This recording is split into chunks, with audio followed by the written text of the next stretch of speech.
சாந்தி எப்போ காட்டணும்ல ஸ்கூலை, அப்போ தான் காசு கட்டும். என்ன சொல்கிற? யார் பார்க்கணும்? நேற்று சாந்தி எப்போ யார் பார்க்கணும்? ம், எதுக்கு பார்க்கணும்? எதுக்கு காசு? ஸ்கூலை கட்டிடுவோம்.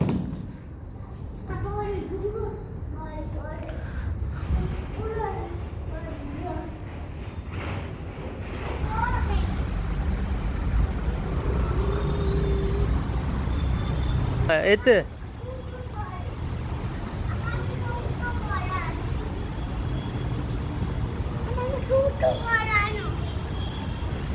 இந்த இங்கே மண் இருக்கு பாரு, இங்கே பாரு மண்.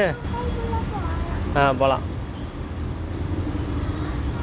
ஸ்கூல் பிடிச்சிருக்கேன்.